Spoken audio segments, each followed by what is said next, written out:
Good morning, everybody. Very happy to be here with you today. As Mr.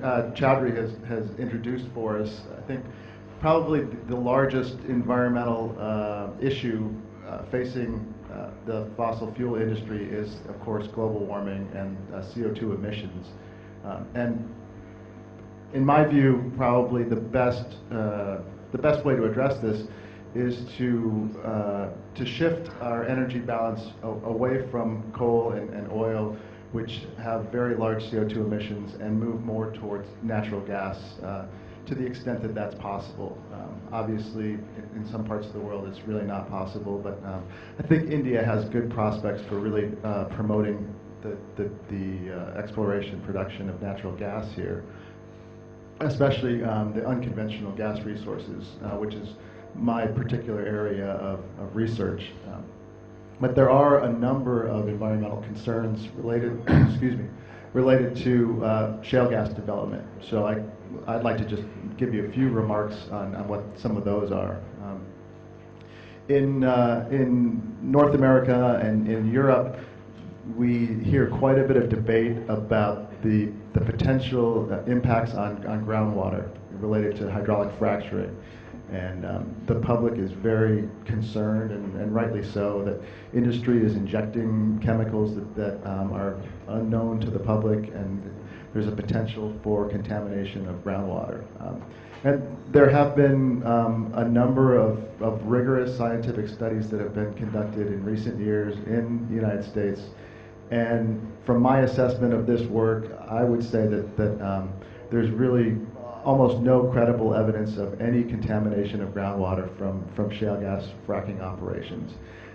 And that's not to say that it's not possible. This is, petroleum production is an industrial process, and accidents can happen.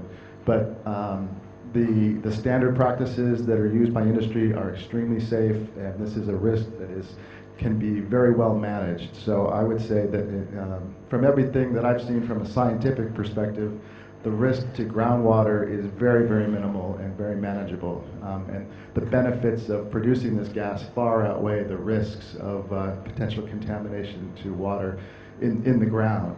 Now, that doesn't mean that there aren't other water issues. A very serious water issue is actually water quantity.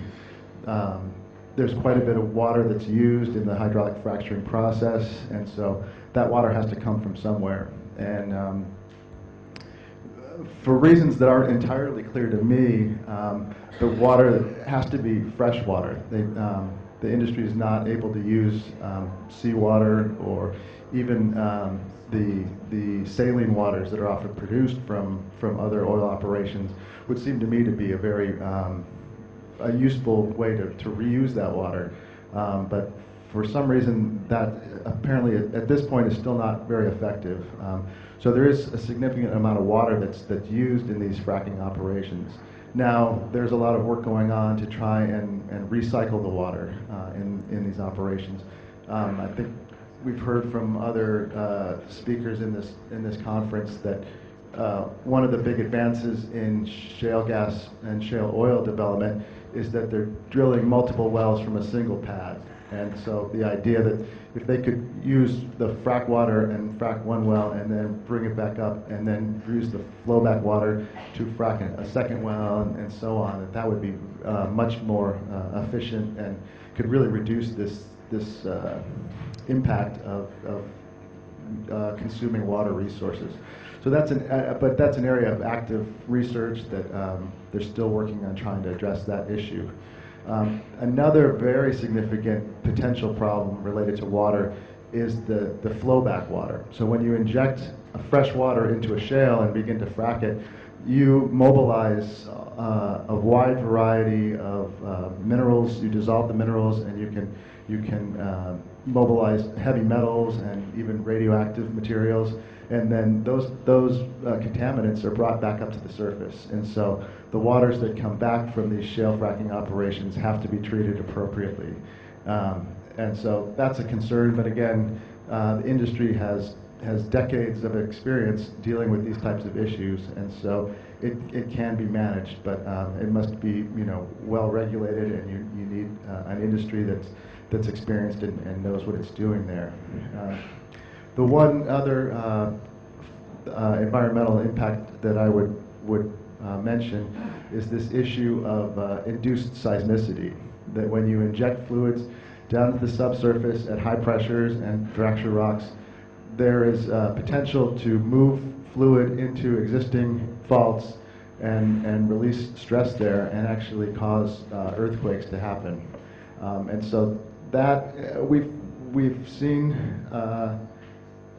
cases of this happen in North America that have been documented, that it's pretty clear that this is related to fracking operations.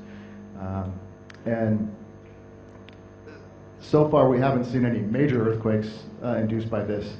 And in fact, in my view, this may actually be a good thing. If you have a fault that's building up stress and it has the potential to generate a very large earthquake, you would actually be better off to maybe trigger a series of smaller earthquakes to release that stress, rather than letting it build up and one day suddenly releasing a very large earthquake.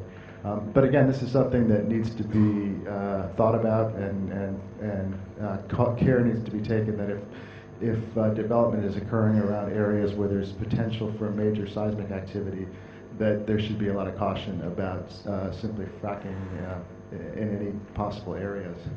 I think that's all I really have to say for my opening remarks, so I will turn it back to the chairman. Thank you.